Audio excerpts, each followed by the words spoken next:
What's up guys, in this video I want to review this Ego snowblower as well as just get you all the information I think someone would want to know about it, especially if you're coming from the perspective of, you're considering buying this machine. I'll also touch on, the other options Ego offers in terms of snowblowers. But to get started, I just want to explain, I'm not an expert on snowblowers. My background is that I live in Colorado. I've done a lot of shoveling. This is my second snowblower that I've owned. The first one was a Honda single stage gas powered snowblower, and I learned a lot using that machine.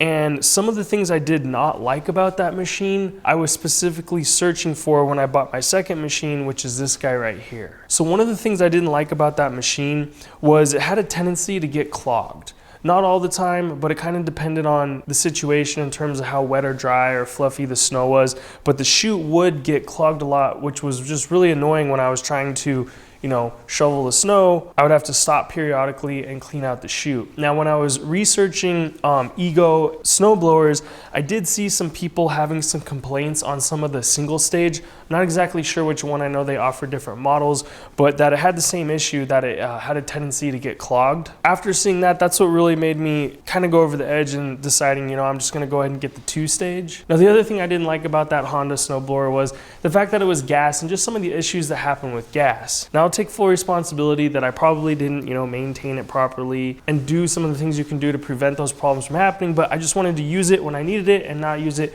when I didn't need it. And if you think about it, at least where I live, I really only get snow like 4, maybe 5 months out of the year. So the majority of the time, this is just gonna be sitting there. And the problem with gas is, the lines and the actual gasoline sitting tends to separate. I did, and you can buy fuel stabilizer that helps prevent that. But the machine's gonna sit a long time and you're gonna go to do a cold start after sitting for 7-8 months. And at least the experience I had over time is that it became harder and harder to start until eventually it didn't start. I'm not 100% sure what was wrong. I suspect, the carburetor needed to be rebuilt, but I didn't have the knowledge or time to tinker around and want to mess with that. I ended up giving it to a friend. But earlier I made a video on my weed whacker that was from Ego, and I knew I wanted to be investing in this ecosystem with their batteries and stuff. But it was the same kind of situation with my last weed whacker that was gas, running into those issues. Now I will say, it kind of depends on the tool. I've had great success with my lawnmower. I bought it in 2013. It was the cheapest one I could find at Home Depot, and that thing still starts up and is going strong. I am gonna be buying the new Ego lawnmower they're supposed to be coming out with, the one with the push IQ, whenever it comes out. So subscribe if you wanna see that review. But I just wanted to give you a little bit of background so you understood my perspective and my situation. If you live out in the country and have a ton of land, maybe I'm not that relatable, or I probably don't understand the full situation or problems that you might run into operating a machine like this. But now I kind of want to segue into the pros, and kind of going on that theme of the difference between gas and electric.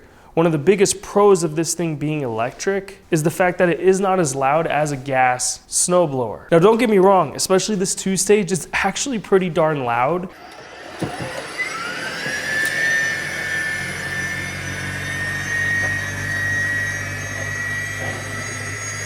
But it's definitely a different kind of noise and not as loud. And the best way I can explain that it's not as loud is if I go outside and start my lawnmower and mow my lawn, my wife can hear the lawnmower running. But if I snow blow with this machine, she doesn't hear it running while she's inside the house. And the reason why I feel like that's important is I know there's gotta be people out there, they work really early in the morning and they gotta get out when the sun isn't up and go, and because they're considerate and worried about their neighbors waking them up with a gas snowblower, they choose to shovel the driveway, which I can only imagine that stinks. It's cold, the sun ain't up, you got to get to work, and then you got to spend the extra time to shovel your driveway. And the only reason you don't have a snowblower is because you're trying to be nice to your neighbors. Well, now I think having an electric one, you could snowblow and it's not a problem. Another cool pro that this comes with is actual light, so if you are going to be operating it in the dark, it'll help you see a little bit. Now, another really cool feature that I was delighted to see and wasn't even sure when I bought it was, can you mix and match batteries and can you run it off of one battery? Because like I mentioned earlier, I was going to be investing in this ecosystem. I already had the weed whacker that came with a 4 amp hour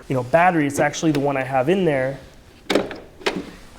And I was delighted to find that I can just put this one battery in here and operate the machine. So you don't actually have to take up both cavities, and you can mix and match. You could have a 4 amp hour mixed with the 7.5 amp hour, or do any combination of the two. But why that's great is I could be using the two that it came with, and say that I ran out and still was trying to do a little bit more, I could throw this guy in there, and eventually when I get that lawnmower, I'll just have more batteries. And I think if you already are in the Ego ecosystem, that this is actually a pretty good buy, especially if you didn't need the batteries. Because gas is cheap, but when you compare it to two-stage gas snow blowers, when you're not including the batteries, assuming that you've already got a bunch sitting around, it's actually a really good value. I would argue a better value. However, if you do buy it in the kit like I did, where it comes with two 7.5 amp hour batteries, you're looking like $1,600. You might be able to get it on sale for $1,500, at least at the time of this video, which is pretty darn expensive. You can definitely get a gas powered one for around like $1,000. So it has plenty of power, and it also has plenty of power in terms of the torque and the power to actually go through the snow. It says it can handle up to 20 inches. I haven't had 20 inches yet to be able to truly test that, but based on everything I've learned and researched on this, it can handle quite a bit of snow, the two-stage, obviously. So it's got more than enough power to handle what I need it to handle. And the last thing I'll mention is that you've got all that power, but it's definitely a lot easier and more manageable than a gas-powered snowblower. And what I mean by that is just easy to move around, easy to control and maneuver. Not that a gas-powered one is like difficult to use, I'm just saying this one is slightly a little bit more manageable and easier to use. All right, now let's talk about some of the cons. All right, so right off the bat, like I mentioned, price. If you don't already have batteries,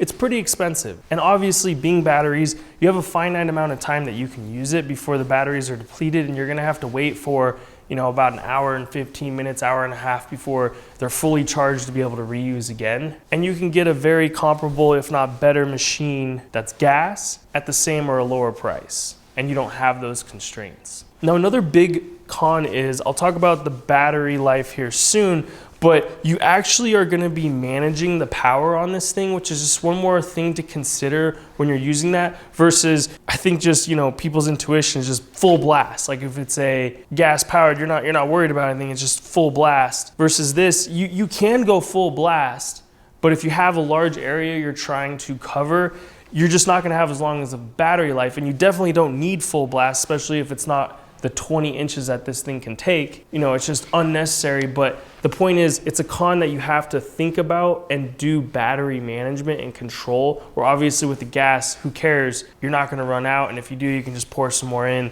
Like, it's just something that you don't even think about or have to consider. Now, those are the only cons that I experienced, but before I made this video, I read like all the bad reviews I could find to try to figure out if there are some bad things about this that I just didn't experience. And here's some of the stuff that I found that, again, I didn't experience, but depending on you and your situation, you may want to consider. A lot of people were saying if you have a very steep downhill area, you need to snow blow. Unlike a gas-powered snowblower, these wheels are free to move. So you're actually going to be having to hold the weight of the thing as you're going down the hill. Versus on a gas, they're connected to a gear, so it'll actually like slow you down, and you can actually manage it a little bit better. Now, my driveway is not super steep. You know, I'm in Suburbiaville, so that's just something that doesn't happen. But I could see if you are out on some land or something, or just happen to live on a very steep driveway, this might not be the right machine for you, and that would obviously be a con. Another thing I read was that compared to other snowblowers people had used in the past, which were gas, this auger system seemed to be a little bit more delicate if you're dealing with rocks. So if you have a gravel driveway where you know you're gonna be picking up rocks and it's gonna be, you know, hitting this auger and stuff, from what I read, it sounded like people were a little disappointed that it wasn't as durable and tough, and that it was more likely to bend and cause issues than some of the gas machines they had used. Now, the only other big like bad review thing that I saw out there that was common, which is a perfect segue from the cons into my next topic, is the battery life and how long do the batteries actually last. Now, the actual correct answer is it comes with two 7.5 amp hour batteries that are at 56 volts, and that's how long they last. Now, unfortunately, it's not that simple. It depends on how much snow you have, but the biggest thing that's gonna make a difference is in the controls. For instance, on the auger speed, I'm counting, there's little preset divots in here, 7 different speeds that I can run this thing at. Same with the propulsion, I'm counting a low, 1, 2, 3, 4, 5 different speeds on how much you want this to self-propel. Woo! Now, depending on what you have those settings on and how much snow is there is gonna depend on how long those batteries are gonna last. I mean, if you really wanted to, you can just push this thing yourself. You don't actually have to use the self-propelled thing, which is gonna save a tremendous amount of battery life. The second time I got to use this machine, I really wanted to see how far I could push these two 7.5 amp hour batteries, and luckily it was a very light dusting of snow, so I kept the auger speed and how far it shoots the snow on eco motor close to the lowest setting. There was a couple times when I'd bring it up just to get through some thick snow, but most of the time, 90-95% of the time, it was on the eco mode. The self-propel mode I used as normal and kept that, full blast. But I was able to do my full driveway, the neighbor on my right's full driveway, the neighbor on my left's full driveway, and the neighbor across the street, including all of the walkways in between. And these are all very large driveways. They're 3-car driveways, and some of them are just even a little bit more extended than a 3-car driveway, at least what I'm used to. So I was really impressed, and when I did get done, the batteries were flashing red, showing that they were exhausted. So that just gives you an idea of how much you can actually do on just one charge. And obviously, if I need to do more, since I have one other battery, I could have done some more. Now, the very first time that I used this machine, I didn't really realize what I was doing, so I just kept it on full blast for the most of the time in terms of the auger speed. And I was still able to do my driveway, I was able to do half of the driveway across the street for my neighbors, and a ton of walkways. And it was actually probably pretty comical watching me trying to figure out this machine and how to throw the snow. As you can see here, I was literally making it snow in the middle of my street and blasting some cars.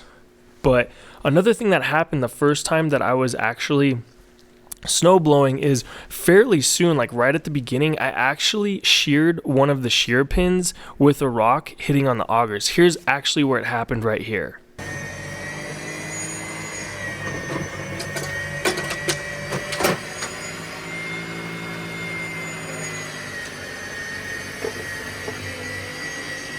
Now, what's fascinating is I had no idea that I actually sheared a pin, and that was towards the very beginning when I started. So I still did the rest of my driveway, I did my neighbor's driveway, and I did all the walkways with only one side of the auger spinning. And the only reason I noticed it was when I came back and looked at the film, I realized that it was broken.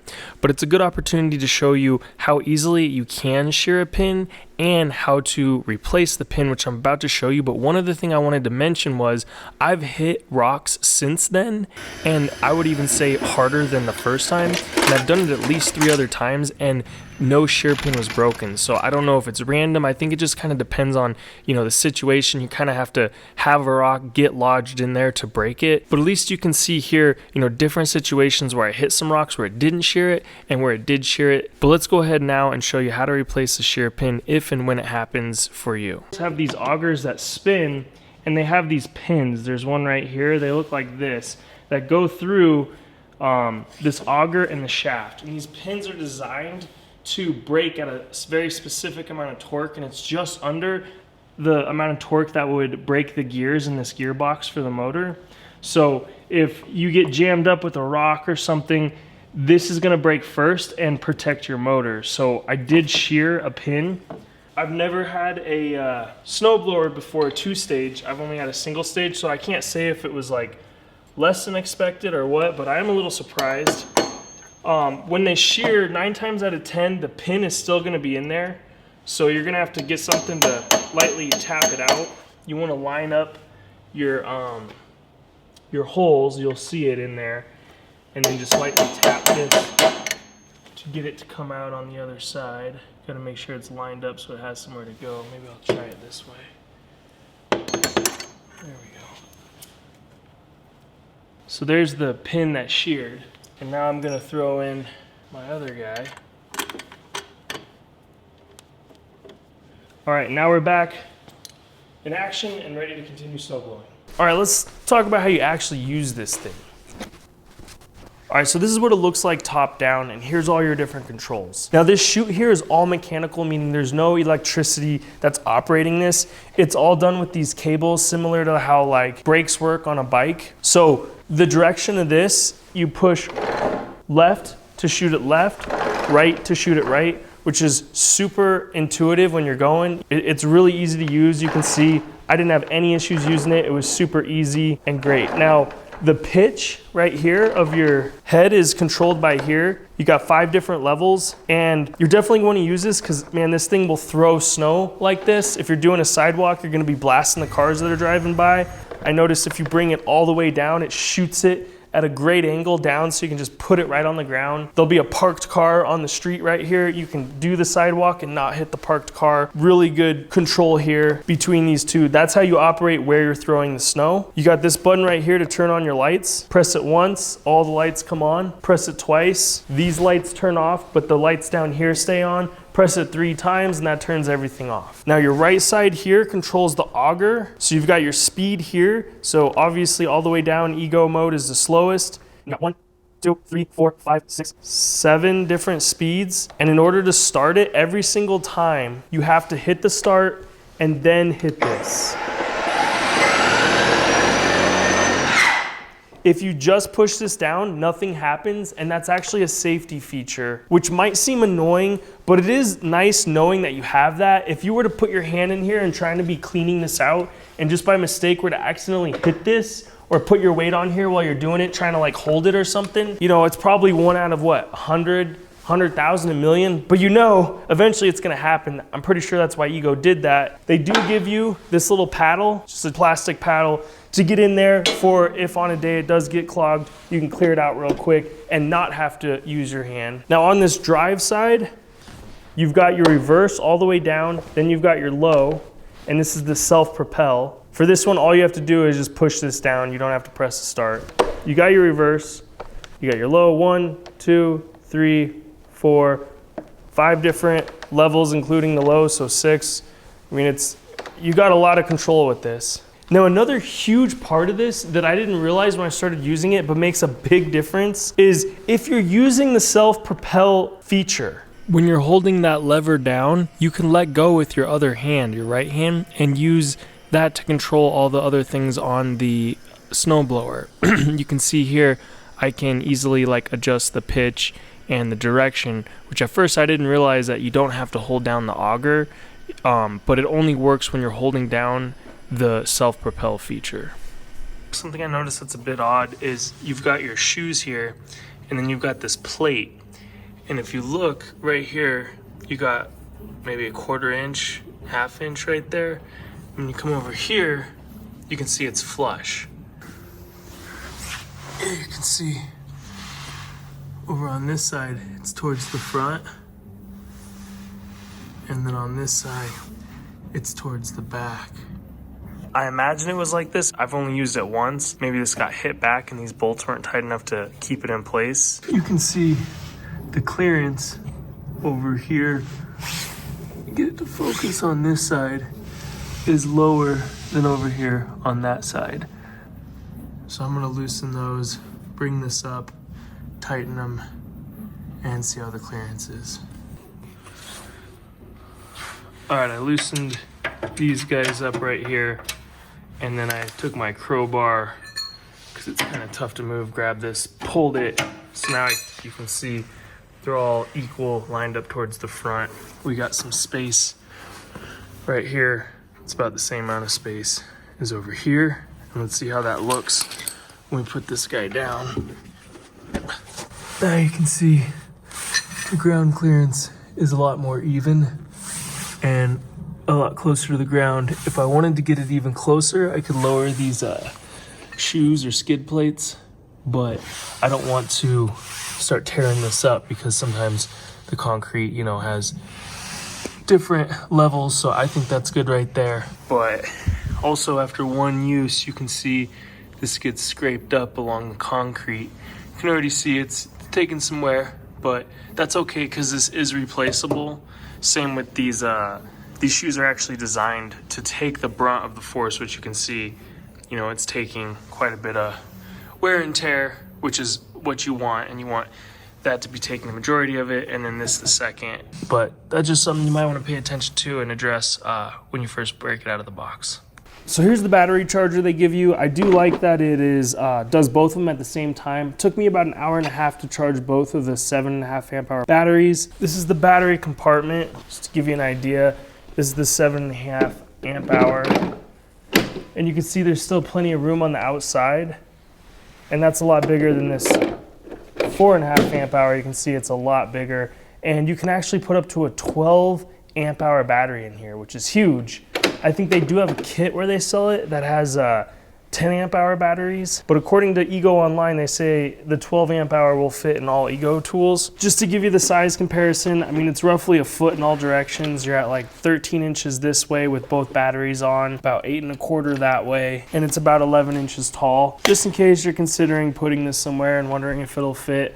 The big thing I know a lot of people will be wondering is this gonna fit in a specific storage place in your garage? So let's look at how big this guy is. So what's nice is out of the box, this thing is pretty much assembled. You've got 5 of these twist knobs here that you need to put in with a bolt to attach both the handle and the chute right here. Now you'll notice for the handle, you've got one, the hole that it's in, and then this one right here, 1, 2, 3 different height adjustments. I'm 5'10", the middle one works good for me, just to give you an idea. So if you're wondering how tall the handle is, it depends on which adjustment you put it in. And for storage, I actually remove the handle because the handle makes it super long. If I had to guess, I would bet that when they come out with the second version of this guy, they'll make a new system that makes this collapsible and a little bit easier to store. But if you were to put it together and want to store it as is, this thing actually is really long and is going to take up a lot of room. From front to back, you're looking at about 50 to 51 inches. On that medium setting, this is around like 44 inches tall. The height of the chute folded down is about 35 inches tall. And then these skid plates or shoes down here are about an inch. So you're looking like 26.5 inches on the bottom.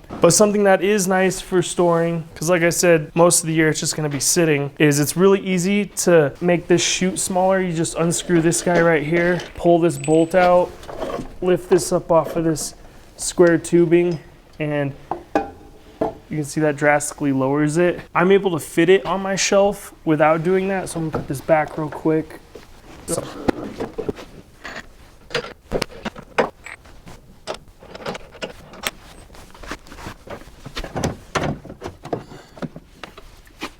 And then I just drop this handle right on where the batteries are, which keeps it back in there.